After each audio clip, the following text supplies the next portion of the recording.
Une fois de plus, on vous a fait trimer et pour la mauvaise cause. Trouvez un travail. Voici vos CV vidéo les plus percutants. Le CV vidéo de dernière minute? Absolument. On commence donc par l'état civil. Né à Lille le 26 juillet 1988, le petit Adrien Viglianisi est tout de suite lancé dans le bain de la vie. Il développe très rapidement un goût pour les belles histoires, lui valant de déclencher le grand incendie de Douai en 1992 lors d'une réinterprétation libre de La petite fille aux allumettes, Elle aimait un pompiste. Really, I'm trying to find a job. I was working 10 years for my society, a PLM contributor in the aircraft building.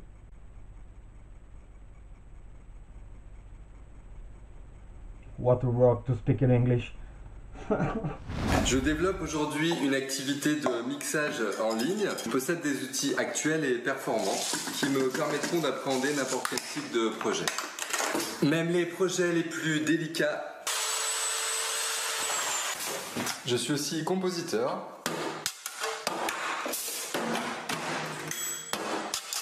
Vor kurzem habe ich mein FSJ abgeschlossen. Hier habe ich Kinder im Alter von 1 bis 3 Jahren betreut. Meine Aufgabe war die komplette Betreuung der Kinder in der Tagesstätte. Meine Freizeit verbringe ich meistens mit Sport. Ça, c'est du bon boulot. Mais si on prenait le contre-pied? Votre proposition de poste se situe en région parisienne et je ne m'éloigne jamais du supermarché Franprix de la rue des Amandiers. Par conséquent, je me vois bien malgré moi dans l'obligation de refuser votre offre. Je vous en supplie, ne m'embauchez pas.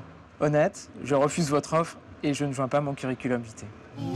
Ne pas décrocher de boulot, c'est l'objectif que s'est fixé l'artiste parisien Julien Prévieux.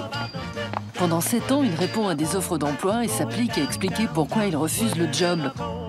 Un sacrilège dans ce monde où des millions de chômeurs se débattent pour trouver un poste de plus en plus rare. Mais une façon pour lui de pointer l'absurdité du marché du travail. Au total, Julien a posté plus de 1000 lettres de non-motivation. Un job à plein temps?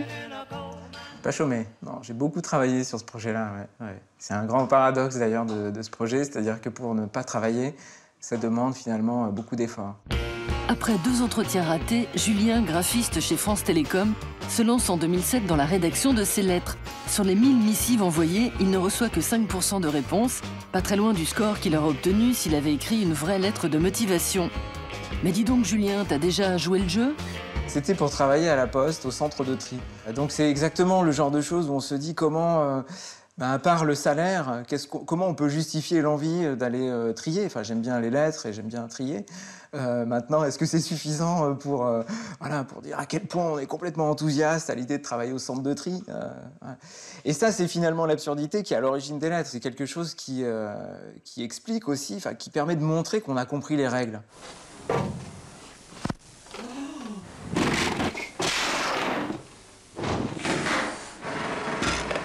Depuis qu'il est artiste, Julien Prévieux questionne les règles. Né en 1974 à Grenoble, étudiant en école de commerce, puis en médecine et en biologie, c'est aux Beaux-Arts qu'il trouve sa voie, celle du contre-emploi. À 24 ans, il réalise ses premières performances vidéo, comme ici, Roulade, une traversée de sa ville natale qu'il a l'habitude de rider en skate.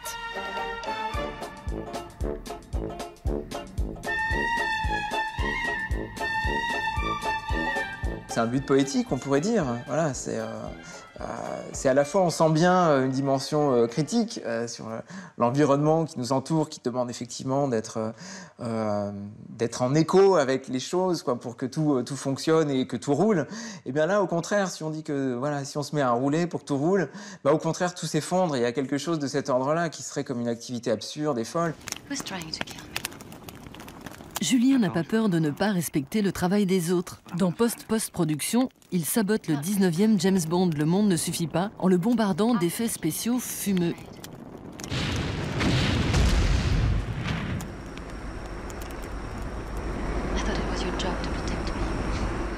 Pour Julien, le monde du travail est entré dans une phase absurde. Avec cette vidéo, l'artiste s'intéresse à un géant de l'informatique qui, pour mener à bien son projet de modélisation 3D, s'est appuyé sur la bonne volonté des internautes. Une forme de travail déguisé que certains appellent le néo-féodalisme numérique. Le travailleur n'est plus ce qu'il était. Il venait en tant que force de production. On le payait pour son temps passé à faire ça, cette activité. Maintenant, en plus de ça, on va vous demander d'être motivé, de trouver les bonnes idées, d'être cool au bon endroit, et du coup d'investir le travail de toute sa personne. Et c'est peut-être là qu'il y a, à mon avis, une sorte de perversion complète, quoi, qui va au-delà du travail, c'est la santé. Le travail, c'est là où vous allez vous réaliser, c'est là que vous allez vous construire, quoi. Depuis une dizaine d'années, les géants de l'informatique déposent des brevets sur des gestes, comme le fameux glisser pour déverrouiller son smartphone. Une manière de protéger leur innovation, mais aussi d'anticiper un futur où la détection de gestes permettra d'activer des fonctionnalités. Which gesture means copy rather than move? Cette marchandisation du geste inspire à Julien son œuvre What Shall We Do Next, un projet récompensé par le prix Marcel Duchamp en 2014. La vidéo montre ces gestes brevetés liés à des objets qui, pour certains, n'existeront peut-être jamais. Une course à l'innovation ubuesque. On reste en seconde, mais on essaye d'aller le plus vite possible. Et ça, c'est quand même une espèce d'idée du temps aussi, quoi, dans lequel on est, de la société dans laquelle on vit, d'essayer d'accélérer. Et pour autant, bien souvent, on fait du surplace. Voilà. Et cette idée du sur-régime, je trouve, correspond bien à l'ère du temps, quoi.